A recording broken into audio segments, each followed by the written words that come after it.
Hello, good morning student. ब्रह्म मुंबई महानगर पालिका के online education में आपका सबका हार्दिक स्वागत करती हूँ। मोस्ट ऑफ आप रोज लेक्चर ज्वाइन करते ही होंगे। इसके पहले भी मेरा मराठी का लेक्चर हो गया था। मैंने मेरा परिचय भी दिया था। मैं गोरेगांव म्यूनिसिपल सेकेंडरी स्कूल में 9th और 10th दोनों स्टैंडर्ड के लिए हिंदी एंड मराठी दो सब्जेक्ट पढ़ाती हूँ। नेक्स्ट टाइम भी हमारा मराठी का लेक्चर हो गया था, तो इस बार भी लेक्चर में दिया है, लेकिन इस बार हम लोग लेसन नहीं करने वाले हैं। इस बार हम लोग कुछ अलग करने वाले हैं। यानी कि हर समय आपको पता चलता है कि हर समय कोई ना कोई टीचर आते हैं, नया चैप्टर पढ़ा देते हैं, लेकिन आपको इस बार मुझे करना क्या है कि आपको पेपर पैटर्न आपको इस बार बता देना है। तो इस पेपर पैटर्न में 80 नंबर का जो मराठी का पेपर आपका है, वो पेपर पैटर्न किस टाइप से आने वाला है। अगर आप देखेंगे 8, 9, 10, 9th एंड 10 दोनों स्टैंडर्ड के लिए अगर आप देखेंगे तो एक ही पैटर्न है। अगर आपका बेस इसी साल क्लियर हो जाता है तो आपको पेपर पैटर्न के हिसाब से आपका स्कोर अच्छा बढ़ जाएगा, परसेंटेज आपको अच्छे आ जाएंगे।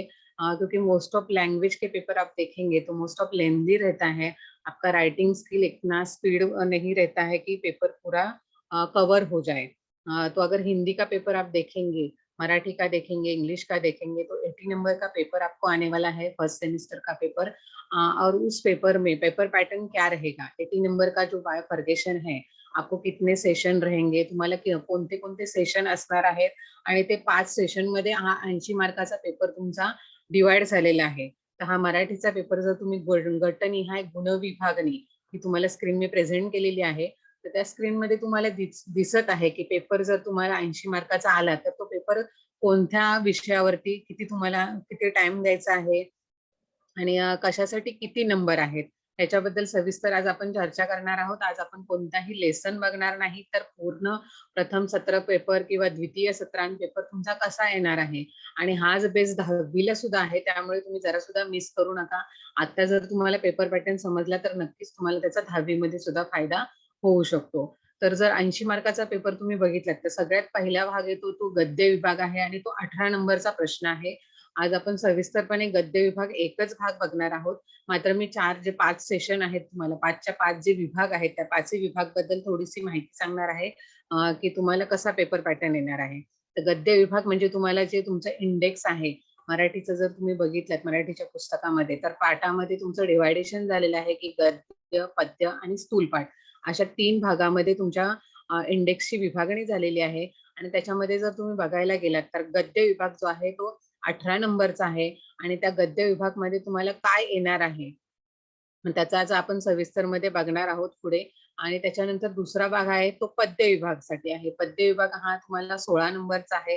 पद्य म्हणजे कविता, कविता तुम्हाला जेवढ्या आहेत त्या कवितांमध्ये तुम्हाला माहितीच आहे 8 आणि 8 दोन असे प्रश्न येणार आहेत 16 नंबरसाठी। त्याच्यातला 8 नंबरचा जो प्रश्न आहे तो ह्याच्यासाठी येणार आहे, पॅराग्राफ मधून तुम्हाला कविता दिली जाईल आणि त्या कवितेची कृती करण्यासाठी देईल। आणि दुसरा 8 नंबरचा जो प्रश्न आहे तो कशासाठी येणार आहे, पद्य विश्लेषण म्हणजे कवितेची विशेषता, म्हणजे कविता तुम्हाला आवडली का, आवडण्याची कारणे, कवितेचे रायटर कोण आहेत, असे सगळे प्रश्न येणार आहेत। आणि त्याच्यासाठी 16 नंबरचा असे पद्य विभागावरती तुम्हाला प्रश्न येणार आहे। आणि त्याच्यानंतर तिसरा विभाग आहे, तो तिसरा विभाग आहे स्थूल वाचनचा आहे। त्याच्यासाठी 6 नंबरचे प्रश्न आहेत। नेक्स्ट टाइम मलाच लेक्चर लावला होता, त्याच्यामध्ये काझीरंगा नावाचा एक लेसन होता आणि दुसरा हास्यचित्रातील मुले, असं तुमचं स्थूल पाठाचे 2 पाठ आहेत। स्थूल पाठ म्हणजेच पूरक पठण आहे। तर ह्या लेसन मध्ये तुम्हाला 6 मार्काचा प्रश्न येणार आहे, आणि ते प्रश्न तुम्हाला बाय हार्ट करायचे आहेत, म्हणजे जशीच्या तशी तुम्हाला इंडेक्स खाली तुमचा बघितला तर 2च तुम्हाला पहिल्या आणि दुसऱ्या विभागामध्ये स्थूल वाचनचे 2च पाठ दिले आहेत। आणि त्या 2 पाठावरती पाठाच्या खाली जे प्रश्न दिलेले आहेत, मला वाटतं कमीत कमी 5 किंवा 4च प्रश्न, असे 9 प्रश्न पाठ करून तुम्हाला जायचं आहे। आणि स्थूल पाठामध्ये 6च्या 6 गुण तुम्हाला मिळवायचे आहेत, 6 मार्क्स मिळवायचे आहेत। हा स्थूल पाठामध्ये तुम्हाला एक फायदा होतो की कोणतीही कृती केलेली नसते, की जसेच्या तसे तुम्हाला जे पाठाच्या खाली प्रश्न दिलेले आहेत ते पाठ करून तुम्ही गेलात किंवा वाचून छानपैकी गेलात तर तसेच्या तसे तुम्हाला मार्क्स आउट ऑफ मिळू शकतात। आणि त्याच्यानंतरचा चौथा भाग आहे तो भाषा अभ्यास आहे। भाषा अभ्यास मध्ये 16 नंबरचा प्रश्न आहे। भाषा अभ्यास म्हणजेच ग्रामर सेशन आहे, आणि त्याच्यानंतर 16 मार्क्स तुम्हाला मिळणार आहेत। नेक्स्ट ज्यावेळेस माझं लेक्चर असणार आहे त्यावेळेस भाषा अभ्यासाबद्दल 16 नंबरचे आपण काय काय प्रश्न येणार आहेत ग्रामर मध्ये ते आपण बघणार आहोत। आणि त्याच्यानंतर पाचवा जो विभाग येतो तुम्हाला तो उपयोजित लेखन आहे आणि तो 24 नंबरचा आहे, 24 मार्काचा आहे आणि त्याच्यामध्ये तुम्हाला पत्रलेखन, निबंध, स्टोरी रायटिंग, जाहिरात अशा प्रकारचे प्रश्न उपयोजित लेखनमध्ये येणार आहेत. जर तुम्ही बघायला गेलात तर हे पूर्ण 18, 16, 6 आणखी परत 16 गुणांचा भाषा अभ्यास आहे आणि लास्टचा 24 नंबरचा ग्रामर सेशनचा भाग आहेत. असे एकूण बघितलं तर 80 मार्कासाठी 5 सेशन तुम्हाला करायचे आहेत, 5 विभाग करायचे आहेत आणि हे 5 विभाग करत असताना तुम्हाला एक तर टाइम मॅनेजमेंट करणं फार गरजेचं आहे, तरच तुमचा पेपर हा छानपैकी तुम्ही सॉल्व्ह करू शकता. अशा प्रकारे हा 80 मार्काचा बायफर्गेट केलेला तुमचे पुनर्विभागणीचा प्रथम सत्राचा पेपर येणार आहे. तर ह्या पेपरमध्ये पेपर जर सॉल्व्ह करायला तुम्ही सुरुवात केला तर कशा प्रकारे हे करायचं आहे तुम्हाला टाइम मॅनेजमेंट त्याच्यामध्ये जर बघायला गेलात तर हे 5 विभाग आहेत. 5 विभागामध्ये गद्य आणि पद्य ह्या विभागासाठी तुम्ही कम्प्लिटली 1 तास द्यायचा आहे. स्थूलपाठ आणि भाषा अभ्यास ह्याच्यासाठी कमीत कमी मला वाटतं 30 ते 40 मिनिटांमध्ये तुमचे हे 2 विभाग कव्हर झाले पाहिजेत आणि लास्टचा जो तुमचा उपयोजित लेखनाचा 24 नंबरचा आहे तो सगळ्यात मोठा प्रश्न आहे 5व्या विभागाचा. त्याच्यासाठी तुम्ही कमीत कमी 1 तास आणि जे तुमचे दुसऱ्या विभागासाठी तो दुसऱ्या तासातले जे तुम्ही यूज करणार आहे, कमी वेळ लावणार आहे 30 मिनिटं किंवा 40 मिनिटं, त्याच्यातला राहिलेला सगळा वेळ तुमचा कमीत कमी उपयोजित लेखन लिहिण्यासाठी वेळ दिला पाहिजे. म्हणजे कमीत कमी 1 1/2 आवर्स कमीत कमी तुम्हाला उपयोजित लेखनमध्ये टाइम दिला पाहिजे आणि हा 24 नंबरचा प्रश्न लिहायला बरोबर तुम्हाला वेळ होतो आणि शेवटी तुम्ही लिहायला जाता.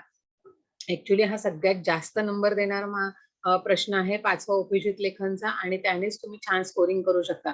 जो कोणी 5व्या विभागासाठी जास्त वेळ देत नाही किंवा सगळे क्वेश्चन अटेंड करत नाही, खरंच ती मुलांना फेल होण्याचे जास्तीत जास्त चान्सेस असतात. म्हणून हे सगळे क्वेश्चन तुम्ही अटेंड करणं फार गरजेचं आहे. कारण ह्या प्रश्नांमध्ये तुम्ही जी काही उत्तरे लिहिणार आहात ती तुम्ही लहानपणापासून शिकत आलेले आहात. म्हणजे जर बघायला गेलात उपयोजित लेखनमध्ये निबंध येत असतात. मग ते निबंध लिहित असताना तुम्हाला बघायला गेलात तर निबंधामध्ये लहानपणापासून पाऊस पडला तर, सूर्य उगवला नाही तर असे छोटे छोटे विषय तुमचे झालेले असतात आणि तेच तुम्हाला पुढे सुद्धा 10वी मध्ये किंवा 9वी मध्ये तेच विषय असतात आणि ते तुम्हाला खूप सारं येत असतं ऑलरेडी पण तुमच्याकडे वेळ नसतो. मग असं वेळ जर टाइम मॅनेजमेंट जर तुम्ही केलं नाही तर निबंध लिहू शकणार नाही. मग कसा तरी एखादा पॅराग्राफ लिहायचा आणि कव्हर करायचा. ऍक्च्युली तो 8 नंबरचा प्रश्न आहे तर तुम्ही त्याला जास्त वेळ दिला पाहिजे. अशा मिस्टेक जर करत गेलात तर तुम्हाला नक्कीच त्याचे तोटे हे करावे लागतील. म्हणून तुम्ही भाषा अभ्यासासाठी कमीत कमी 1.5 तास किंवा 1 तास आणि 20 मिनिटं असा वेळ देणं फार गरजेचं आहे. तर टाइम मॅनेजमेंट मध्ये बघायला गेलात तर पहिला विभाग आणि दुसऱ्या विभागासाठी 1 तास तुम्ही वेळ द्यायचा आहे. स्थूल भाषा, स्थूलपाठ आणि भाषा अभ्यासासाठी कमीत कमी 40 ते 45 मिनिटं किंवा 30 मिनिटात कव्हर करायचा आहे आणि 5वा विभाग आहे तो 24 नंबरचा आहे. त्याच्यासाठी तुम्हाला जास्तीत जास्त वेळ द्यायचा आहे.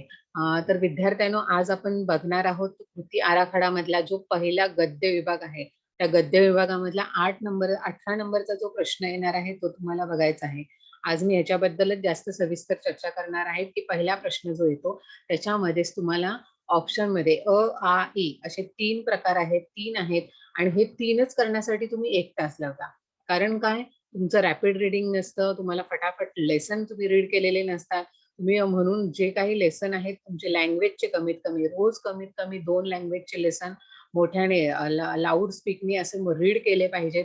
एक्झॅक्टली तुम्हाला पेपर ज्यावेळेस तुमच्या हातात येईल त्यावेळेस तुम्ही तो पॅराग्राफ आधीच वाचलेला असणार आहे. कारण ते टेक्स्टबुक मधले प्रश्न असणार आहेत. म्हणून तुम्ही एवढं लक्ष देणं गरजेचं आहे की जे तुमचे इंडेक्स मध्ये लेसन दिलेले आहेत ते छानपैकी रोज रीड केले पाहिजेत आणि रीड केल्यात तरच तुम्हाला त्या प्रश्नांची उत्तरं सुद्धा कळतील आणि ते प्रश्न सुद्धा कळतील. आता बघायला गेलं तर कृती आराखड्यामध्ये गद्य विभाग जो आहे त्याच्यामध्ये जर बघायला गेलात तर जो प्रश्न आहे तो पठित उतारा असं ऑलरेडी लिहिलेलं आहे. तुम्हाला स्क्रीनवर छानपैकी दिसत आहे. तुम्ही झूम करून सुद्धा बघू शकता आणि तो प्रश्न आहे 7 नंबरचा. पठित उतारा म्हणजे काय? पठित उतारा म्हणजेच आहे की एक पॅराग्राफ दिलेला असतो आणि त्या पॅराग्राफवरची कृती करायची असते. तुम्ही वाचलेला असतो पॅराग्राफ. कारण का तुमचे जे लेसन आहेत आता तुम्ही बघायला गेलात तर बेटा मी ऐकत आहे किंवा दुसरा लेसन आहे की GIP रेल्वे आहे, सखू आजी आहे. असे जे तुम्हाला लेसन दिलेले आहेत त्या लेसन मधला एक पॅराग्राफ घेतला जाईल आणि त्या पॅराग्राफ वरचं तुम्हाला प्रश्नांची उत्तरं करायची आहेत. उतारा म्हणजे पॅराग्राफ. तर हा पॅराग्राफ करत असताना पठित पठित मतलब पढ़ लिया है आपने जिसको आपने पहले बहुत बार पढ़ा है, म्हणजे तुम्ही लेसन तो वाचलेला आहे आणि त्या लेसन वरचा पहिलाच प्रश्न तुम्हाला पॅराग्राफ येणार आहे 7 नंबरसाठी. आणि त्याच्यानंतर त्यांनी सांगितलं आहे की हा 7 नंबरचा जो प्रश्न येणार आहे त्याच्यामध्ये तुम्हाला आकलन कृतीसाठी 2 नंबर दिलेले आहेत.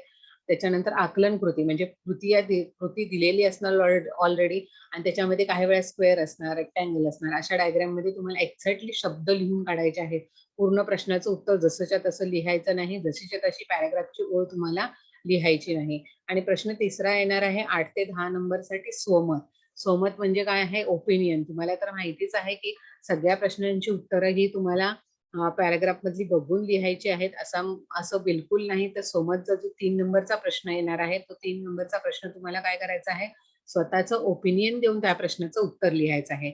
असे 7 नंबर तुम्हाला बायफर्गेट झालेले आहेत. गद्य विभागातल्या जो प्रश्न करायचा आहे आणि तशाच प्रकारे तुम्हाला सुद्धा हा पॅटर्न तसाच दिलेला आहे. सुद्धा म्हणजे कमीत कमी 2 तुम्हाला पॅराग्राफ येणार आहेत आणि ते पॅराग्राफ कशातले येणार आहेत? टेक्स्टबुक मधले येणार आहेत. अशा प्रकारे आणि हे 7 आणि 7 14 नंबरसाठी 2 पॅराग्राफ परीक्षेमध्ये येणार आहेत 80 नंबरच्या पेपरमध्ये. आणि त्याच्यानंतर ई नावाचा जो प्रश्न आहे पहिल्या विभागामध्ये ई असे 3 भाग आहेत. प्रत्येक भाग हा एकाच्या खाली एक लिहायचा आहे. पहिला गद्य विभाग हा कंप्लीट झाल्यानंतर पहिला गद्य विभाग हा कंप्लीट झाल्यानंतर तुम्ही काय करायचं आहे? त्या गद्य विभागामध्ये जर बघायला गेलात तर पहिला सेशन पूर्ण कंप्लीट होत आहे आणि दुसरा पद्य विभाग तुम्ही सुरू करत असताना नवीन पेज वरती स्टार्ट करायचा आहे. सगळ्यांना सवय असते की एकाच पेज वरती पहिला विभाग संपला की लगेच दुसरा विभाग स्टार्ट करायचा, असं तुम्ही बिलकुल सुद्धा करायचं नाही. तुम्हाला छानपैकी पेपर दिला जाईल आणि त्या पेपरमध्ये एकदम सुटसुटीत सुंदर अशा अक्षरामध्ये लिहायचं आहे. एक्झामिनरला जरा सुद्धा कळलं नाही पाहिजे की हा पेपर लिहित असताना हा कन्फ्यूज झाला आहे की काय, असं जरा सुद्धा बिलकुल होता कामा नये.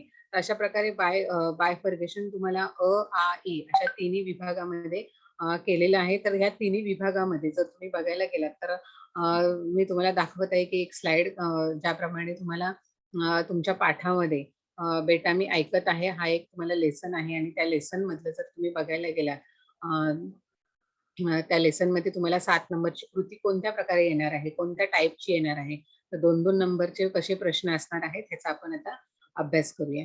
तुम्हाला स्क्रीन दिसतच असेल आणि त्या स्क्रीनमध्ये जर बघायला गेलात तर एक छानपैकी पॅराग्राफ दिलेला आहे आणि हा पॅराग्राफ असेच तुम्हाला परीक्षेमध्ये पण पॅराग्राफ येणार आहेत आणि ते पॅराग्राफ तुम्ही छानपैकी पहिल्यांदा वाचायचे आहेत.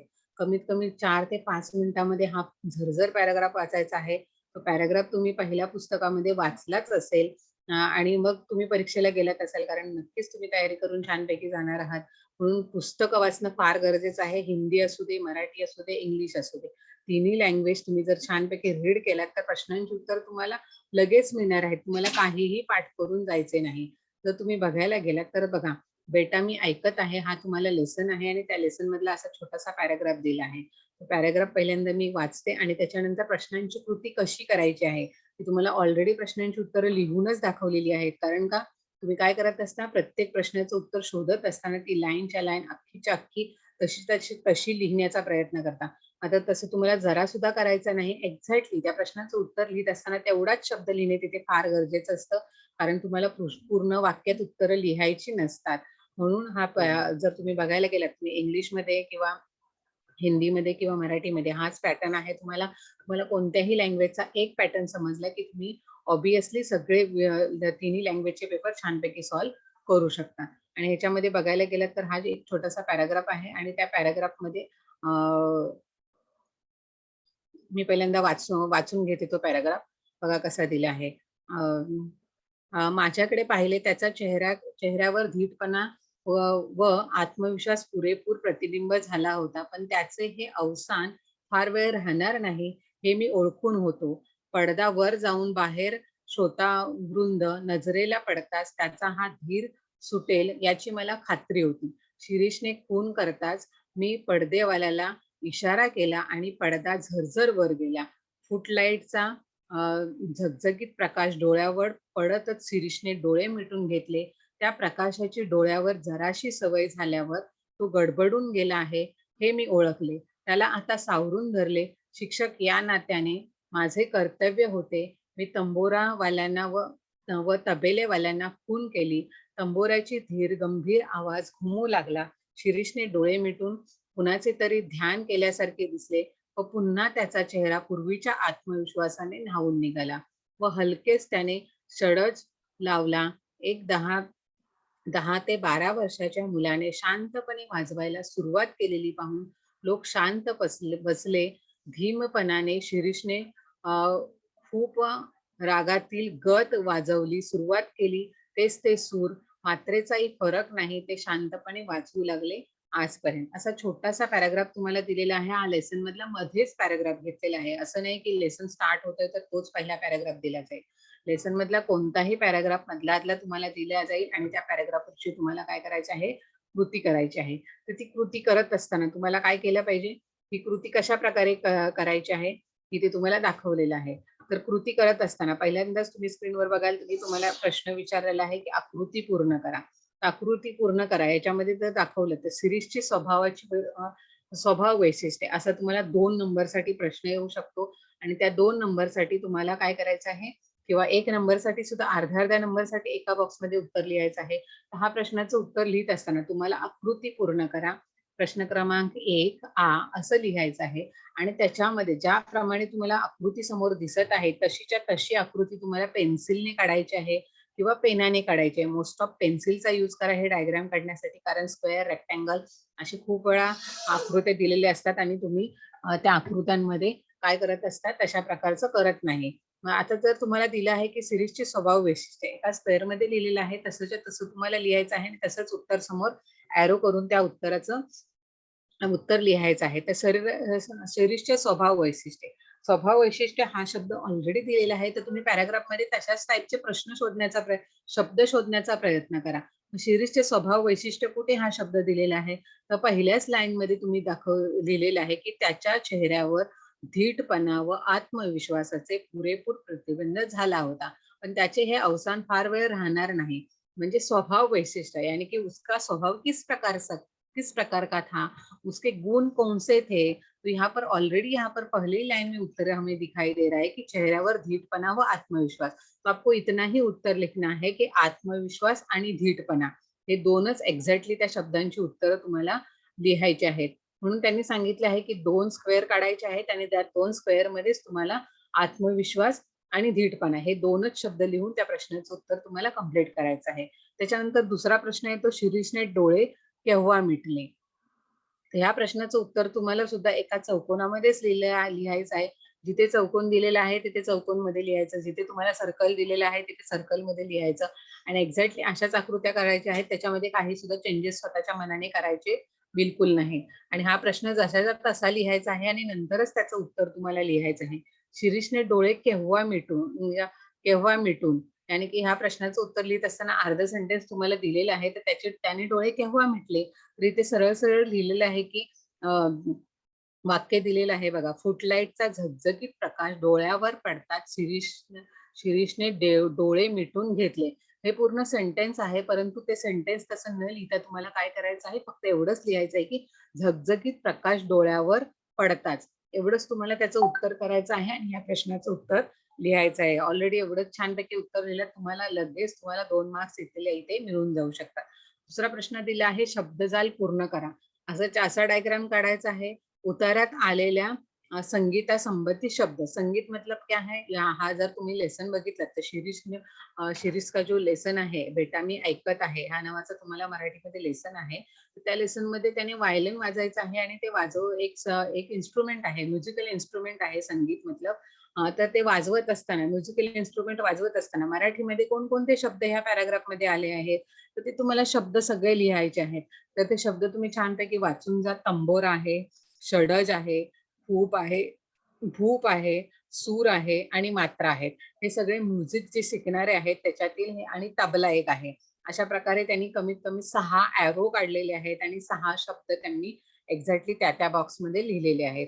तर ते शब्द लिहित असताना तुम्हाला एवढंच एकाच ठिकाणी सगळेचे सगळे शब्द मिळणार नाहीत, तर पूर्ण पॅराग्राफ ज्यावेळेस तुम्ही वाचाल छानपैकी त्यावेळेस तुम्हाला उत्तर मिळेल. असं नाही की एक ओळ दिली आहे आणि त्याच्या बाजूला जेवढं लिहिलंय तेवढंच उत्तर असू शकतं, बिलकुल नाही. तर ती ओळ लिहित असताना तुम्हाला शोधायचं आहे पूर्ण पॅराग्राफ वाचून. म्हणून मी तुम्हाला सांगितलंय की पेपर तुमच्या हातात मिळताच 80 मार्काचा तुम्ही काय केलं पाहिजे, पूर्ण पेपर एकदा छानपैकी वाचून घ्यायचा आहे आणि वाचून घेतल्यानंतर ज्यावेळेस पेपर सॉल्व्ह करायला तुम्ही सुरुवात करा, ते सॉल्व्ह करत असताना पूर्ण पॅराग्राफ पहिला वाचणं गरजेचं आहे.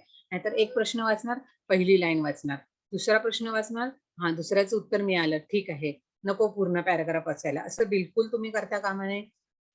पूर्ण पॅराग्राफ छानपैकी मनातल्या मनात वाचून घ्या आणि नंतरच त्या प्रश्नांची उत्तरे करायला सुरुवात करा. आता इथे त्यांनी सांगितलं आहे की पंचेंद्रिय, हा सुद्धा आउट ऑफ बॉक्स मधला क्वेश्चन न घेता हा सुद्धा कसा क्वेश्चन आहे तुम्ही जर बघायला गेलात तर हा सुद्धा प्रश्न त्यांनी असंच दिलेला आहे की ह्या प्रश्नाचं उत्तर करत असताना 2 नंबरला त्यांनी कृती दाखवलेली आहे की पंचेंद्रिय म्हणजे ह्याच्यामध्ये कोणकोणत्या इंद्रियांचा 5 इंद्रिय जे आहेत तुम्ही छानपैकी हात, डोळे, कान, नाक अशी त्वचा अशी तुम्ही 5च्या 5 इंद्रिय तुम्ही लिहू शकता.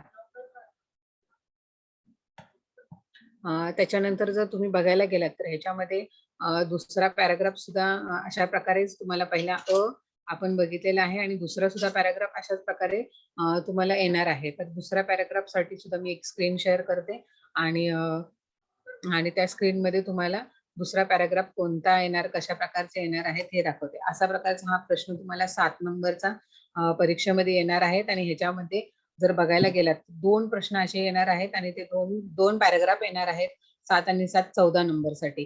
2 कृती करायला येणार आहेत आणि त्याच्यानंतर एक काय येणार आहे तुम्हाला हे करण्यासाठी येणार आहे. दुसरी कृती आहे ती तुम्हाला स्वतःचं ओपिनियन सांगण्यासाठी येणार आहे. म्हणजेच अपठित उतारा जो आहे त्या उतारामध्ये स्वमतसाठी जो प्रश्न येणार आहे तो स्वमतसाठी प्रश्न येणार आहे. जर तुम्ही बघायला गेलात तर ह्याच्यामध्ये स्वमतसाठी आता तुम्हाला जर शिरीष बद्दल सांगायचं असेल तर तुम्हाला असा प्रश्न येऊ शकतो की शिरीषच्या स्वभाव वैशिष्ट्य तुम्हाला कोणती आवडली आहेत याच्याबद्दल सांगा. मग तुम्ही कमीत कमी 8 ते 10 लाईनचा या प्रश्नाचं उत्तर तुम्ही लिहू शकता आणि त्या उत्तर लिहित असताना एक छोटासा निबंध आहे असं समजूनच तुम्हाला त्या प्रश्नाचं उत्तर करावं लागेल. आणि मग त्या प्रश्नासाठी कमीत कमी बघायला गेलात तर तुम्हाला मी सांगितलं होतं की सोमतसाठी 8 ते 10 वाक्यामध्ये 3 नंबरचा प्रश्न येऊ शकतो 3 मार्क्ससाठी. मग जर तुम्हाला शिरीष हा जर लेसन आहे आणि त्या लेसनशी रिलेटेड जर तुम्हाला प्रश्न विचारला की शिरीषच्या स्वभाव वैशिष्ट्य लिहा, हा जर प्रश्न आला तर तुम्ही पॅराग्राफशी रिलेटेड थोडंसं घेऊ शकता पण पूर्णच्या पूर्ण लिहायचं नाही. तर सर्वात प्रथम तुम्ही असं सांगू शकता की शिरीषच्या स्वभाव वैशिष्ट्य सांगत असताना प्रस्तावना तुम्ही लिहित असताना स्टार्टिंगलाच असं लिहू शकता की शिरीष हा वाद्य वाजवण्यासाठी हा खूपच धाडशी मुलगा होता. त्याचा धैर्यपणा व आत्मविश्वास या पाठामध्ये आम्हाला बघायला मिळालेला आहे. तर त्याने एवढ्याशा लहान वयामध्ये तो शिरीष वादन करत असताना संगीतामधील तंबोरा, षडज, खूप, सूर, मात्रा हे सगळेचे सगळे शब्द त्याला माहीत होते आणि त्याप्रमाणे त्याचा तो रियाज रोज करत होता. आणि अशा प्रकारे शिरीष हा वादनामध्ये माहीर होता. अशा प्रकारे ह्या प्रश्नाचं उत्तर लिहू शकता. किंवा शिरीषचे श्रोते वर्ग म्हणजे शिरीष ज्यावेळेस वाजवायला सुरुवात केली त्यावेळेस श्रोत्या वर्गाने खरंच कान याने की त्यांचे कान तृप्त झाले आहेत. ते श्रोता वर्ग आहे ते मंत्रमुग्ध झाले आहेत. असं तुम्ही वाढवून ह्या प्रश्नाचं उत्तर लिहू शकता. कमीत कमी 8 ते 10 वाक्यामध्ये तुम्हाला ह्या प्रश्नाचं उत्तर करायचं आहे. अशा प्रकारे हा एक पॅराग्राफ आहे. त्याच्यानंतर तुम्ही जर दुसरा पार्ट बघायला गेलात तर दुसरा तुम्हाला लेसन आहे GIP रेल्वे बद्दलचा सुद्धा एक पार्ट आहे. त्याच्यामधला पण मी एक पॅराग्राफ तुम्हाला दाखवत आहे. हा सुद्धा 7 नंबरसाठी एक छोटासा पॅराग्राफ येऊ शकतो आणि हा सुद्धा तुम्हाला लेसन आहे. सगळे तुम्ही लेसन जर परीक्षेच्या आधी रीड केला तर नक्कीच तुम्हाला त्यामध्ये तुम्हाला फायदा होणार आहे की तुम्हाला परीक्षेच्या वेळी पूर्णच्या पूर्ण लेसन आहे तसा पॅराग्राफ वाचण्याची गरज नाही. फटाफट वाचलात की तुम्हाला लगेच कळून येईल की हा पॅराग्राफ कोणत्या लेसन मधला आहे आणि ह्याच्यावरची मला आता कृती करायची आहे. म्हणून पहिल्यांदा छोटासा पॅराग्राफ आहे तो वाचून घ्यायचा आहे. हा तर मला वाटतं स्टार्टच तुम्हाला दिलेला आहे. मुंबई प्रांतात रेल्वे असावी असा उठाव मुंबईला प्रथम सर जमशेदजी जिजाभाई आणि जगन्नाथ नगरगट यांनी केले. मूळजी जेठा, मिरोजी गोकुळदास, आदमजी पीराभाई, डेव्हिड ससून वगैरे अनेक नामांकित अर्थात त्यात पाठबळ होते. सन 1853 मध्ये ग्रेट इंडियन पेनिन्सुल रेल्वेचा पहिला छोटा मुंबई ते ठाणेपर्यंत एकेरी रेल्वेचा रस्त्याचा तयार झाला. लोखंडी रुळावर इंग्रजी आगगाडे चालवणार हीच मोठी अचंब्याची वाटली. अखेर मुहूर्ताचा दिवस जाहीर झाला. दिनांक 18 एप्रिल सन 1853 सोमवारी रोजी सायंकाळी पहिल्या पहिली आगगाडी मुंबईहून निघाली, पान फुलांचे हार तोरणे निशाणे लावून 10 मोठे फुलवीज. यानी की असा छोटासा हा पॅराग्राफ दिलेला आहे आणि ह्या पॅराग्राफवरची आता तुम्हाला कृती करायची आहे. जी-आय-पी रेल्वे मधील हा लेसन दिलेला आहे आणि स्टार्टिंग मध्येच तुम्हाला माहित आहे की ही रेल्वे सुरू झाली. तुम्ही लेसन वाचलेलं आहे, तुम्हाला एक्सप्लेन झालेलं असणार आहे आणि तर नसेल झालेला तरी तुम्ही दीक्षा ॲप वरती जाऊन सुद्धा हा लेसन पुन्हा पुन्हा बघू शकता. तर ह्या लेसन मध्ये जर तुम्हाला कृती करायला आली तर अशी कृती तुम्हाला परीक्षेमध्ये 7 नंबरसाठी येऊ शकते. आणि ह्या लेसन मध्ये तुम्ही बघायला गेलात तर जी-आय-पी रेल्वे ज्यावेळेस आपल्या भारतामध्ये ब्रिटिश लोक होते 1853 म्हणजे आपला भारत स्वतंत्र झाला 1947 ला, त्याच्या आधी 18व्या शतकामध्ये रेल्वेची प्रथम सुरुवात आहे ती कोणी केलेली आहे? ब्रिटिशांनी केलेली आहे. आणि पहिला जो मार्ग आहे तो मुंबई तो ठाणे 1853 मध्ये कसा सुरू झाला याच्याबद्दल हे सगळं ह्या लेसन मध्ये सविस्तर रुपये दिलेलं आहे. तर पहिली कृती तुम्हाला करायला अशा प्रकारे प्रश्न येऊ शकतो आ मध्ये पुढील उतारा आधारे दिलेल्या सूचनांनुसार कृती करा. तर पहिलाच प्रश्न आहे आकृतीबंध पूर्ण करा. आहे तसाच्या तसा प्रश्न तुम्हाला लिहायचा आहे परीक्षेच्या क्वेश्चन आन्सर पेपर मध्ये आणि त्याच्यामध्ये असेच तुम्हाला डायग्राम काढायचा आहे. मुंबईतील रेल्वे सुरू करण्यासाठी उठाव करणाऱ्या व्यक्ती बरोबर मध्ये लिहायचं आहे पेजच्या आणि दोन साईडला 2 सर्कल करून त्या प्रश्नाचं उत्तर तुम्हाला करायचं आहे. तर ते 2 सर्कलमध्ये उत्तर करत असताना तुम्हाला काय करायचं आहे जसाच्या तसा पॅराग्राफ मध्ये तशीच्या तशी ओळ लिहायची बिलकुल नाही. मुंबईत रेल्वे सुरू करण्यासाठी उठाव करणाऱ्या व्यक्ती, व्यक्ती म्हणजे तुम्हाला काय करायचं आहे आता इथे त्या व्यक्तींची तुम्हाला नावं लिहायची आहे. मग जसेच्या तसे पॅराग्राफ मधले शब्द आहे का पहिले शोधायचे आहे. तर शब्द काय आहे मुंबई प्रांतातील रेल्वे असावा असा उठाव. पहिल्याच लाईन मध्ये तुम्हाला प्रश्नाचं उत्तर मिळत आहे. तर हा पहिल्याच लाईन मध्ये त्यांनी त्या फक्त व्यक्तींची नावं तुम्हाला लिहायची आहेत. सर जमशेदची जिजाबाई तुम्ही एका ब्रॅकेटमध्ये लिहायचं आहे आणि दुसऱ्या ब्रॅकेटमध्ये लिहायचं आहे की जगन्नाथ नगरपेठ. यानी की अशा प्रकारे तुम्हाला 2 सर्कलमध्ये 2 व्यक्तींची नावं इथे लिहायची आहेत आणि अशी जर तुम्ही 2 नावं लिहिली तर नक्कीच तुम्हाला हा जर 2 मार्काचा प्रश्न असेल तर 2 नंबर मिळतील. काही वेळा 1 मार्काचा प्रश्न असतो. मग एका सर्कलमध्ये तुम्ही उत्तर लिहिलं आणि दुसऱ्यामध्ये लिहिलात नाही किंवा एकाच सर्कलमध्ये दोन्ही उत्तरं लिहिली तरी ते चुकीचं आहे. 2 व्यक्तींची इथे नावे ऑलरेडी दिलेली आहेत तर तुम्हाला 2 सर्कलमध्ये ती उत्तरं लिहिणे गरजेचं आहे. मग तुम्ही जर अर्ध्या-अर्ध्या मार्काचं ते डिव्हायडेशन असू शकतं. जर 2 मार्काचा प्रश्न असेल तर 2 नंबरला 2 ह्याच्यासाठी 2 सर्कलमध्ये तुम्हाला उत्तर द्यायचं लिहावं लागेल आणि 1-1 नंबरसाठी ती कृती असू शकते. आता याच्यानंतर तुम्हाला दुसरा प्रश्न दिसत आहे की रेल्वे सुरू करण्यासाठी पाठबळ देणारे म्हणजे इथे तुम्हाला 3 ब्रॅकेट दिलेले आहेत आणि ते पाठबळ देणाऱ्या 3 ब्रॅकेटमध्ये 3 तुम्हाला उत्तरं लिहायचे आहेत. तर पाठबळ देणारे ह्यांचं उत्तर तुम्ही लिहित असताना पाठबळ हा शब्द आहे का पॅराग्राफ मध्ये बघायचा. मोस्ट ऑफ तसेच्या तसे शब्द ऑलरेडी दिलेलेच असतात. म्हणून तुम्ही फक्त पॅराग्राफ छान वाचला पाहिजे. ज्याला छानपैकी वाचता येतं तो नक्कीच उत्तर लगेच शोधू शकतो. तर इथे बघा मूळजी जेठा, मिरोजी गोकुळदास, त्याच्यानंतर इन्व्हर्टेड कॉमा दिला आहे. आदमजी पीराबाई आहे, इन्व्हर्टेड कॉमा आहे, त्याच्यानंतर डेव्हिड ससून आहे. अशा प्रकारे 3 तुम्हाला ब्रॅकेटमध्ये 3 उत्तरं लिहायची आहेत आणि मग तुम्हाला 2 नंबर इथे मिळणार आहेत. जशी आकृती दिली आहे तशीच्या तशी आकृती तुम्हाला पेन्सिलने काढायची आहे आणि त्याचं उत्तर तुम्हाला इथे पूर्ण करायचं आहे. त्याच्यानंतर प्रश्न क्रमांक 2 येत आहे चौकट पूर्ण करा आणि चौकट पूर्ण करत असताना सुद्धा 1853 ला सुरू झालेल्या पहिल्या रेल्वेतून प्रवास करणारे. इथे सुद्धा तुम्हाला असे 4 ब्रॅकेट दिलेले आहेत आणि त्या 4 ब्रॅकेटमध्ये बरोबर पॅराग्राफ मधलं उत्तर शोधून तुम्हाला ऑलरेडी त्या व्यक्तींची नावं लिहायची आहेत. रेल्वेच्या डब्यात केलेली आसन व्यवस्था म्हणजे रेल्वेच्या डब्यामध्ये स्टार्टिंगला आसन व्यवस्था कशी केली होती त्यावेळेस तुम्हाला पॅराग्राफ वाचाल तुम्ही त्यावेळेस तुम्हाला नक्कीच या प्रश्नाचं उत्तर मिळू शकतं आणि ह्या प्रश्नामध्ये जर सोमतचा तुम्हाला जर प्रश्न जर परीक्षेमध्ये आला तर तो मोस्ट ऑफ प्रश्न असाच सोमतसाठी येऊ शकतो की रेल्वे प्रवास करत असताना तुम्हाला कोणते फायदे तोटे होतात. हा जर प्रश्न तुम्हाला सोमतसाठी 3 नंबरचा प्रश्न आला तर तुम्ही ह्या प्रश्नाचं उत्तर लिहित असताना काय करायचं आहे एक छोटासा निबंध आहे असं समजून त्या प्रश्नाचं उत्तर लिहायचं आहे कारण तो प्रश्न कमीत कमी तुम्हाला 3 मार्कासाठी येणार आहे 3 नंबरसाठी येणार आहे. मग तुम्हाला सांगितलंय की रेल्वेचे फायदे तोटे लिहा. हा बिलकुल पॅराग्राफशी रिलेटेड नाही त्यामुळे पॅराग्राफ मधलं उत्तर लिहायचा प्रयत्न करणं गरजेचं नाही चुकीचंच आहे. पॅराग्राफशी रिलेटेड असेल तरच त्या पॅराग्राफ मधलं उत्तर तुम्ही लिहू शकता. पण सोमतसाठी असे जर प्रश्न दिले जातात त्यावेळेस तुम्ही प्रस्तावना म्हणून प्रथमच लिहायचं आहे की तुम्हाला असा प्रश्न आहे की रेल्वेचे फायदे तोटे लिहा. तर रेल्वे प्रवासाचे फायदे तोटे असा प्रश्नाचं उत्तर लिहित असताना तुम्ही नक्कीच लिहायचं आहे की रेल्वेचा प्रवास करत असताना माझ्या अनुभवाप्रमाणे मला तर खूप सारे फायदेच दिसत आहेत. असं प्रस्तावनामध्ये तुम्ही सुरुवात करू शकता आणि ते फायदे कोणते आहेत ते तुम्ही ऑब्व्हियसली लिहू शकता. तर त्याच्यामध्ये प्रथमच तुम्ही लिहायचे की रेल्वेचा प्रवास करत असताना प्रवास हा आल्हाददायी होत असतो. कारण 8-8, 12-12 तास प्रवास करत असताना जर आपण तोच प्रवास बसने केला तर आपल्याला ट्रॅफिक जॅमचा प्रॉब्लेम होऊ शकतो किंवा अपघात होऊ शकतात. रेल्वेमध्ये जास्तीत जास्त करून रेल्वेचे अपघात होताना दिसून येत नाही. आपण छानपैकी 2-3 दिवसाचा प्रवास आरामात करू शकतो. एकाच डब्यामध्ये आपण फुल फॅमिली म्हणजे कमीत कमी 10-12 लोकं एकाच डब्यामध्ये 1-2 सीटवरती आपण बसू शकतो आणि हा प्रवास करत असताना खूप साऱ्या गमती-जमती करत-करत आपण प्रवास करू शकतो. प्रवास करत असताना आपल्याला जर भूक लागली तर खूप सारे फेरीवाले ट्रेनमध्ये येत असतात किंवा रेल्वेमध्ये येत असतात. त्यामुळे आपल्याला खाण्याचा सुद्धा फायदा होऊ शकतो. पाण्यासाठी खूप साऱ्या रेल्वेमध्ये सोय केलेली असतात. काही छानपैकी रेल्वे ज्या आहेत राजधानीसारख्या त्याच्यामध्ये हॉटेलची सुविधा आहे.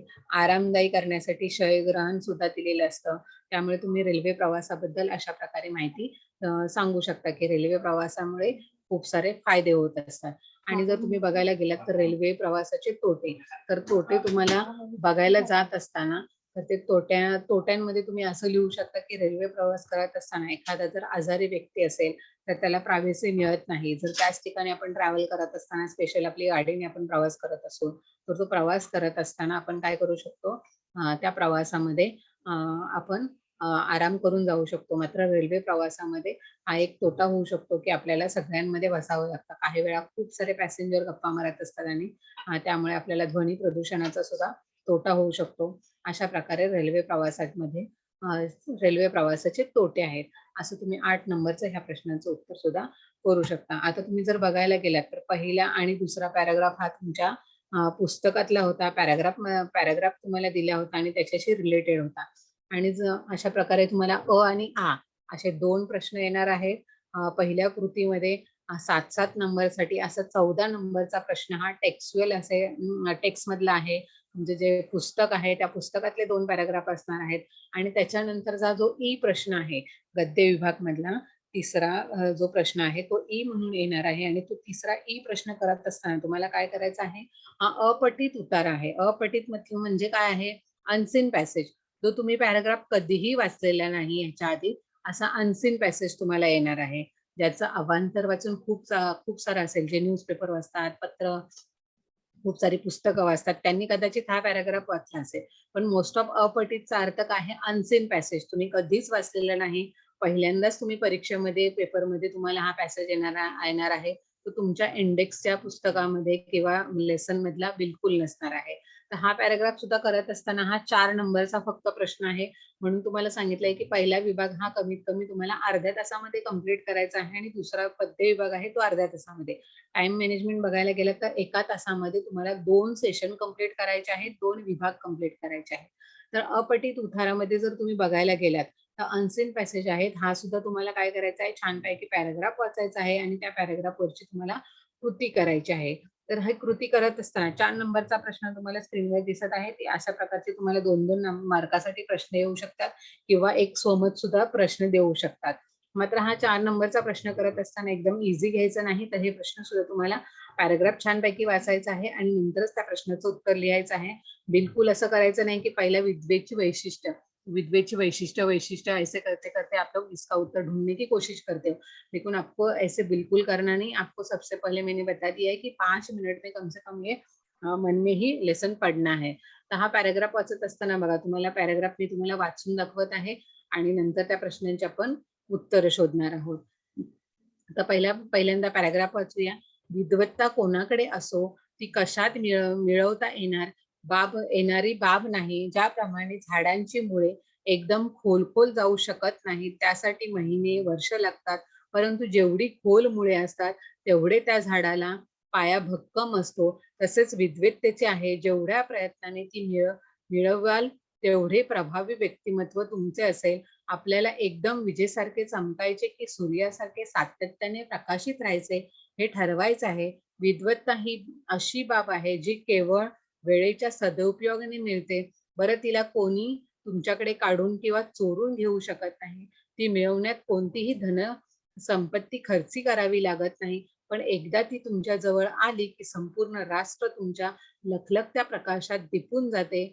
आपला कोण सन्मान करावा अशी भावनाच मनातून निघून जाते. सर्वजण तुमच्या सहवासात येण्यासाठी, तुमचे आदरातिथ्य करण्यासाठी.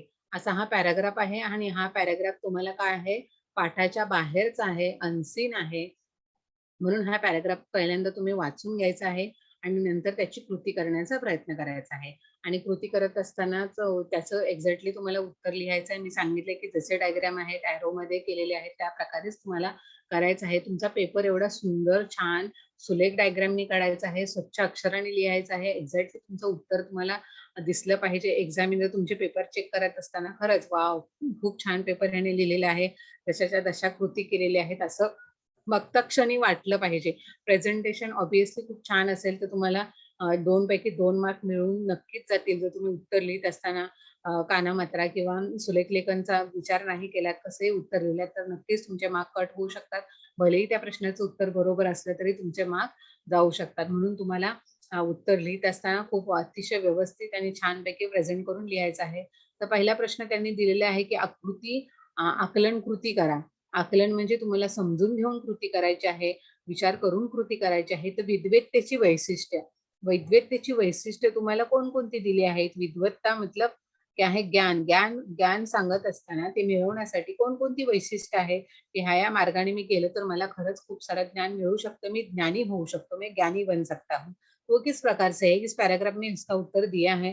आपको जैसे की वैसी लाइन नहीं लिखनी है, इसका उत्तर आपको ढूंढना है. तो विद्वत्तेची वैशिष्ट्येमध्ये तुम्हाला पहिल्यांदाच इथे दिसत आहे की कोणकोणती वैशिष्ट्य आहे. तर त्यांनी एकाच लाईनमध्ये दिलेली नाही, की मी ऑलरेडी उत्तर इथे तुम्हाला लिहून दिलेलं आहे, की क्षणात मिळवता येत नाही. यानी कि हमने सोच लिया कि मैं 1 ही मिनट में रोबोट की तरह अगर विद्वत्ता लेने की कोशिश करूँगा तो आ जाएगा क्या? तो बिल्कुल नहीं। जो पहले से लगन से पढ़ाई करते हैं, रोज़ रेगुलरली किताबें पढ़ते हैं, रेगुलरली लेक्चर्स अटेंड करते हैं, उनको वो कभी भी फेल नहीं हो सकते। उनका रिपोर्ट यानी कि उनका पासिंग मार्क्स बहुत ही आगे ही बढ़ता जाएगा और उनको पढ़ाई में अच्छे से सक्सेस मिल जाएगा. जर तुम्ही ह्या प्रश्नाचं उत्तर लिहित असताना तुम्हाला काय लिहायचं आहे? क्षणात मिळवता येत नाही हे पहिलं उत्तर लिहायचं आहे. पहिल्या बॉक्समध्ये उत्तर लिहायचं आहे. दुसऱ्या बॉक्समध्ये सुद्धा त्यांनी दिलेलं आहे, की जेवढ्या प्रयत्नाने मिळवायचे तेवढे प्रभावी व्यक्तिमत्व यानी कि हार्डवर्क करना बहुत ज़रूरी है. विद्वत्ता करते समय यानी कि एज्युकेशन घेत असताना तुम्ही जर स्वतःच जर ठरवलं, की आज मला नवीन काहीतरी शिकायला मिळणार आहे. अशा प्रकारे तुम्ही विचार करून जर लेक्चर अटेंड केलात, तर नक्कीच तुम्हाला त्याचा फायदा होईल. मात्र मराठीचा लेक्चर आहे, हिंदीचा लेक्चर आहे, हे काय मला सगळं येतच. असं जर तुम्ही ठरवलंत आणि जर ज्या वेळेने तुम्ही घेत असता, त्या वेळेने तुमच्या मेंदूमध्ये जात असतं, तुमच्या बुद्धीमध्ये जात असतं. म्हणून आपण वेळ पहिला चांगलं ठरवणं गरजेचं आहे. म्हणून या प्रश्नाचं उत्तर इथे छोट्याशा बॉक्समध्ये त्यांनी लिहिलंय, की जेवढ्या प्रयत्नाचं मिळवायचं आहे, तेवढ्याच प्रयत्नाने ते प्रभावी व्यक्तिमत्व तुमचं होऊ शकतं. दुसरं आहे वेळेचा सदुपयोग आणि तिसरं आहे धनसंपत्ती खर्च करावी लागत नाही. म्हणजे एज्युकेशन घेत असताना तुम्हाला ज्ञान हे फक्त पुस्तकातूनच मिळतं असं नाही, तर ज्ञान हे प्रत्येक व्यक्तीकडून मिळत असतं. म्हणून ते विकत घेण्याची गरज नाही, तर ते तुम्हाला सहजपणे आत्मसात तुम्ही करू शकता. खूप सारी पुस्तकं वाचून मिळवू शकता, खूप सारे प्रॉब्लेम सॉल्व्ह करून मिळवू शकता. म्हणजे जर मॅथ्स तुम्हाला करायचं असेल, तर खूप सारे सम सॉल्व्ह करून तुम्ही ते मिळवू शकता. म्हणून त्यांनी सांगितलंय, की धनसंपत्ती खर्च करावी लागत नाही. अशा प्रकारे एक्झॅक्टली 4 ब्रॅकेटमध्ये 4 उत्तरं अशी छोटी-छोटी करून, शॉर्ट करून तुम्हाला उत्तरं लिहायची आहेत आणि मग तुम्हाला नक्कीच ह्या प्रश्नामध्ये 2 नंबर मिळणार आहेत. त्याच्यानंतरची कृती आहे खालील घटनेचा कृतीचा परिणाम लिहा. म्हणजे त्यांनी दिलेलं आहे, की परिणाम म्हणजे काही वेळा कशी उत्तरं फिरवून सुद्धा विचारली जातात. जसंच्या तसं उत्तर दिलं जात नाही. काही वेळा अर्धे-अर्धे तुम्हाला वाक्य दिलेली असतात आणि त्या वाक्यांप्रमाणे तुम्हाला त्याचं उत्तर करायचं असतं. म्हणूनच त्याने सांगितलंय, की आकलन कृती. तुम्ही विचार करूनच त्या प्रश्नाचं उत्तर लिहायचं आहे. असंच्या तसं किंवा छापून जसंच्या तसं कॉपी रायटिंग बिलकुल करायचं नाही. तर इथे त्यांनी अर्ध वाक्य दिलं आहे, की झाडांची मूळ खोल जाणे. मुळे खोल जाणे म्हणजे इथे तुम्हाला हा पॅराग्राफ मुळे खोल जाणे कुठे शब्द दिला आहे का? तो तुम्हाला प्रथम शोधावा लागेल. ऑब्व्हियसली या प्रश्नाचं उत्तर लिहित असताना दुसऱ्याच लाईनमध्ये दिली आहे, की जेवढी मुळे खोल जातील तेवढंच त्या त्या झाडाचा पाया भक्कम होईल. म्हणून तेवढंच उत्तर लिहायचं, की तेवढा पाया भक्कम. एवढंच उत्तर लिहायचं आहे. कारण तुम्ही जर बघायला गेलात तर झाडाचं जेवढं झाड उंच उंच वाढत असतं, प्लांट जेवढा मोठा वरती आपल्याला दिसत असतो, तेवढंच ते जमिनीच्या आतमध्ये उस मिट्टी के अंदर उतना ही अंदर बड़ा पेड़ रहता है, उसके जड़ रहते हैं. तो यहाँ पर मी वही बता दिए की झाडाची मुळं खोल जाणे आणि की तुम्ही बेसिकली अभ्यास छानपैकी केलात तर त्याचा नक्कीच तुम्हाला काय होईल, फायदा होऊ शकतो. अशा प्रकारे ह्या प्रश्नाचं उत्तर तुम्हाला करायचं आहे. आणि की अपठित उतारामध्ये तुम्हाला एकच कृती दिली जाईल आणि ती सुद्धा 4 नंबरची असणार आहे. पहिला प्रश्न जो आहे त्याच्यामध्ये तुम्हाला बघायला गेलं तर अशा 2 जे पद्यपाठ सॉरी गद्य विभाग आहेत त्याच्यामध्ये 2 पॅराग्राफ दिले असणार आहेत आणि तिसरा पॅराग्राफ हा पाठाच्या बाहेरचा असणार आहे. त्याच्यानंतर अजून सुद्धा मी एक उदाहरण म्हणून तुम्हाला एक पॅराग्राफ दाखवू शकते. त्या उदाहरणामध्ये सुद्धा तुम्हाला असं छानपैकी एखादा पॅराग्राफ कोणताही एकच पॅराग्राफ येणार आहे, 2 पॅराग्राफ येणार नाही. त्याच्यामध्ये सुद्धा तुम्ही बघायला गेलात तर कन्याकुमारी बद्दलचा एक छोटासा पॅराग्राफ दिलेला आहे आणि त्याच्यामध्ये सुद्धा अशा कृती करायला दिलेल्या आहेत. म्हणून तुम्हाला मी सांगितलं आहे की सगळे पॅराग्राफ तुम्ही छानपैकी वाचून घेणं तुम्हाला गरजेचं आहे आणि ते पॅराग्राफ तुम्ही जर वाचलात तर नक्कीच तुम्हाला त्या प्रश्नांची उत्तरं मिळू शकतात. आणि याच्यानंतर पहिल्या विभागामध्ये आपण आज बघितलेलं आहे की गद्य विभाग जो आहे तो 18 नंबरचा आहे आणि त्याच्यामध्ये 7 आणि 7 असे 14 नंबरचे तुमच्या लेसन मधले पाठामधले प्रश्न येणार आणि अपठित उतारामध्ये जो दिलेला आहे त्याच्यामध्ये तुम्हाला काय मी सांगितलं की 4 नंबरचा जो आपण आता एक कृती केली विद्येबद्दलची तशा प्रकारचे आ ई असा पहिल्या विभागमध्ये एक सेशन आहे आणि त्याच्यामध्ये 18 नंबरचे प्रश्न कसे डिवाइड होतात हे आपण आता पाहिलेलं आहे. त्याच्यानंतर तुम्हाला दुसरं एक मी सांगणार आहे की 80 मार्काच्या पेपरमध्ये 80 मार्काचं जे बायफर्केशन तुम्ही बघितलेलं आहे की त्याच्यामध्ये सगळ्यात जास्तीत जास्त नंबर मिळवणारा जो प्रश्न आहे तो कोणता आहे? 5वा विभाग आहे की गद्य उपयोजित लेखन.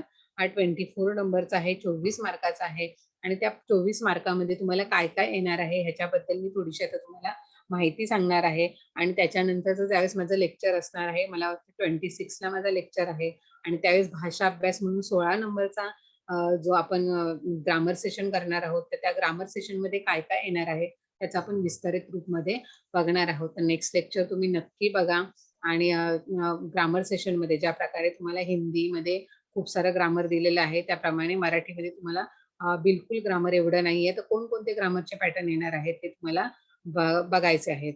तर ह्याच्यामध्ये उपयोजित लेखनमध्ये 24 नंबरचा जो प्रश्न आहे त्याच्यामध्ये काय काय येणार आहे हे आपण थोडंसं आज बघणार आहोत. तर त्या 24 नंबरच्या प्रश्न करत असताना 24 मार्काचा 5वा विभाग तो करत असताना ह्याच्यामध्ये बायफर्केशन कसं दिलेलं आहे ते जरा मी तुम्हाला स्क्रीनवर दाखवते की पत्रलेखन पहिला प्रश्न येणार आहे 5व्या मधला. पहिली कृती करण्यासाठी येणार आहे 6 नंबरला आणि ती पत्रलेखन देणार आहे. त्या पत्रांमध्ये तुम्हाला 2 पत्र दिली जाणार आहेत, एक औपचारिक आणि एक अनौपचारिक. त्यामध्ये तुम्हाला चॉईस करायचं आहे की कोणतं पत्र लिहायचं आहे. तुम्हाला 6 नंबरचा प्रश्न येणार आहे तो आणि त्याच्यामध्ये खरंच खूप छान स्कोरिंग आहे 6 नंबरच्या पत्रलेखनमध्ये. एक नुसता ऍड्रेस लिहिलात की तुम्हाला 1 मार्क्स मिळाले. त्याच्यानंतर विषय लिहिलात त्याच्यासाठी 1 मार्क्स तुम्हाला मिळणार आहे. त्याच्यानंतर पत्र कशासाठी तुम्ही लिहित आहात किंवा मागणी करणारे पत्र आहे, तर मागणी करण्यासाठी तुम्ही लिहिलात की कोणत्या वस्तूंची मागणी करणार आहे हे एका 2 पॅराग्राफ मध्ये लिहिलात की त्याच्यासाठी तुम्हाला 1 मार्क मिळणार आहे. आणि शेवटी पत्र लिहिणाऱ्याचा पूर्ण ऍड्रेस लिहायचा आहे, ईमेल आयडी लिहायचा आहे आणि ह्याच्यानंतर तुम्हाला 1 मार्क मिळणार आहे. अशा 6 मार्कांचं पत्रलेखनामध्ये डिवायडेशन केलेलं आहे आणि त्याच्यानंतर बघायला गेलात तर त्याला किंवा दिलेला आहे ऑर किंवा म्हणजेच ऑर आहे, किंवा म्हणजेच अथवा आहे, किंवा म्हणजेच ऑप्शन बी तुम्हाला क्वेश्चन आहे. तर हा 2 नंबरचा जो प्रश्न दिलेला आहे अपठित उतारामधील 5वा प्रश्नामधील 2 जो दिलेला आहे सारांश लेखन किंवा गद्य आकलन. गद्य आकलनामध्ये तुम्हाला काय करायचं आहे? अपठित उताराचे प्रश्न तयार करणे. म्हणजे सारांश लेखन तुम्ही जर बघायला गेलात तर अपठित उतारा म्हणजे आपण आ ई असा ई जो भाग तुम्हाला अपठित उतारा जो पॅराग्राफ मध्ये दिलेला आहे, आता सुद्धा आपण बघा ई एक पॅराग्राफ बघितलेला आहे, तर त्या पॅराग्राफचं तुम्हाला सारांश लेखन करायचं आहे. हा प्रश्नच बहुतेक मुलांना कळत नाही आणि मग ह्या प्रश्नाचं उत्तर तुम्ही करत नाही. हा सुद्धा ज्यांना पत्रलेखन लिहिता येत नाही किंवा वाक्यरचना करता येत नाही मराठीमध्ये, हिंदी तुमची मदर टंग असल्यामुळे हिंदीमध्ये तुम्ही छान लिहू शकता. मात्र मराठीमध्ये काही वेळा तुम्हाला वाक्य बनवायला प्रॉब्लेम होत असेल किंवा पत्र समजलं नसेल कसं लिहावं, तर तुम्हाला हा एक छान ऑप्शन नंबर मिळवून देणार आहे. त्याचं हँडरायटिंग सुंदर आहे. जो सुलेख लेखन लिहू शकतो तो ह्या प्रश्नाचं उत्तर छानपैकी करू शकतो. मग ह्या प्रश्नाचं उत्तर करत असताना सारांश लेखन मधल्या तुम्हाला करत असताना सारांश लेखन म्हणजे काय आहे हे तुम्हाला माहित असणं फार गरजेचं आहे. हा 6 नंबरचा प्रश्न आहे. तर ह्या 6 नंबरच्या प्रश्नासाठी तुम्हाला काय करायचं आहे, अपठित उतारा म्हणजे तुमच्या पॅराग्राफमध्ये जो पेपर तुमचा प्रश्न आहे, तो प्रश्न काढायचा आहे, क्वेश्चन पेपर काढायचा आहे आणि तो क्वेश्चन पेपर मधला बरोबर ई भाग काढायचा आणि त्या ई भागामधला काय करायचं आहे, तो पॅराग्राफ पासून तुम्हाला सारांश लेखन करायचं आहे. म्हणजे 1/3 भाग तुम्हाला करायचा आहे. ज्याप्रमाणे तुम्ही बघायला गेलात की कोणताही पिक्चर बघायला गेलात तर कमीत कमी तो 3 तासाचा पिक्चर असतो आणि 3 तासाच्या पिक्चर बघून आल्यानंतर एखाद्या मित्राने तुम्हाला सांगितलं की ह्या पिक्चरची तुम्हाला स्टोरी सांगता. तुम्ही 3 तास सांगत बसता का?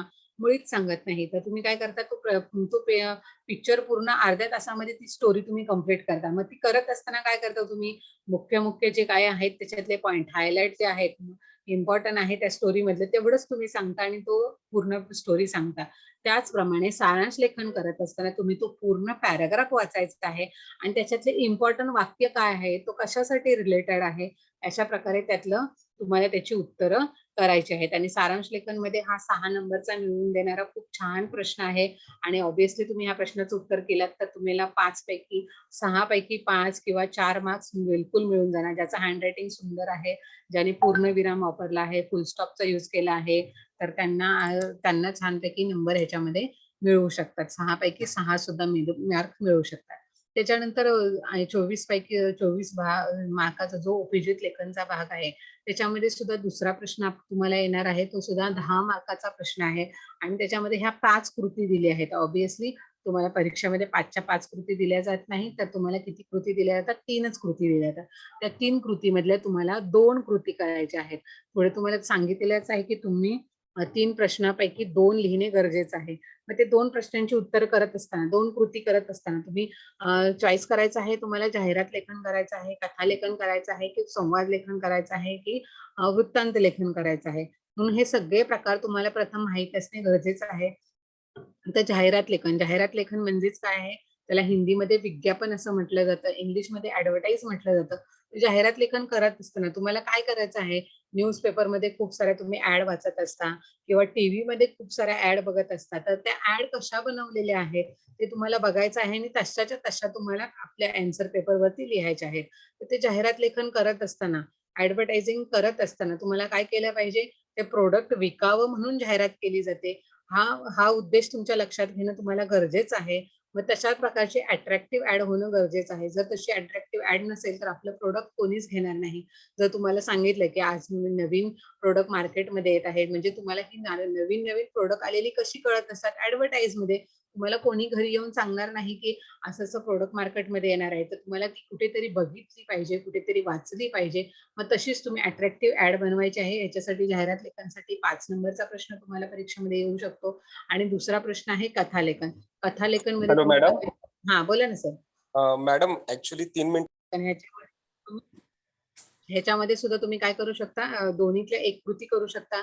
आणि शेवटचा प्रश्न आहे, याचा सुद्धा तुम्ही स्क्रीनशॉट घेऊन ठेवला तर बरं होईल. प्रसंग लेखन, आत्मकथा आणि कल्पना प्रदान हे 3च प्रकारचे 8 नंबरसाठी तुम्हाला निबंध येऊ शकतो. आणि हे निबंध करत असताना तुम्हाला काय करायचं आहे, ह्या प्रश्नांची उत्तरं करत असताना 8 नंबरचा प्रश्न लक्षात घेऊनच तुम्ही त्याला जास्तीत जास्त वेळ द्यायचा आहे आणि ह्या प्रश्नाचं उत्तर करायचं आहे. कमीत कमी 1.5 पेज, 1.5 पानाचं हे पेजाचं प्रश्नाचं उत्तर तुम्हाला लिहायचं आहे. निबंध लिहित असताना तुम्हाला वेळ मिळत नाही आणि ह्या प्रश्नाचं उत्तर तुम्ही लिहित नाही. तुम्ही असं सुद्धा करू शकता की उपयोजित लेखन हा पहिलाच प्रश्न तुम्ही लिहू शकता आणि नंतर सिरियल ऑर्डरनी बाकीचे 80 नंबरचा पेपर तुम्ही कव्हर करू शकता. म्हणजे पहिल्यांदा 5वा विभाग सुरू करायचा आणि त्याच्यानंतर 1, 2, 3, 4 असे विभाग करू शकता. मात्र असं बिलकुल करायचं नाही की 5वा विभाग केल्यानंतर मध्येच दुसरा केला, मध्येच पहिला केला. एक्झामिनरला कन्फ्यूज करायचं नाही. जर तुम्हाला टाइम मॅनेजमेंट होत नसेल तर तुम्ही काय करायचं आहे, सगळ्यात पहिल्यांदा 5वा विभाग कंप्लीट करायचा आणि तो 5वा विभाग कंप्लीट झाल्यानंतर पहिला, दुसरा, तिसरा असं तुम्ही सुद्धा करू शकता. अशा प्रकारे आपण आज पेपर पॅटर्न बघितलेला आहे. 80 नंबरचा पेपर कसा येणार आहे. तुम्हा सगळ्यांना थँक्यू. आणि मी नक्कीच हे करू इच्छिते की 80 मार्काचा पेपर पॅटर्न तुम्हाला समजला असेल आणि तुम्ही छानपैकी तो कव्हर करू शकता. सगळ्यांसाठी best of luck, all the best. तुम्हाला फर्स्ट सेमिस्टरचा पेपर जरी लेंदी असला तरी तुम्ही छानपैकी मॅनेजमेंट प्रमाणे जसा सांगितलं आहे त्याप्रमाणे तुम्ही पेपर कव्हर करू शकता. तुम्हाला जर काही विचारायचं असेल तर 2 मिनिटात तुम्ही विचारू शकता. Hello madam.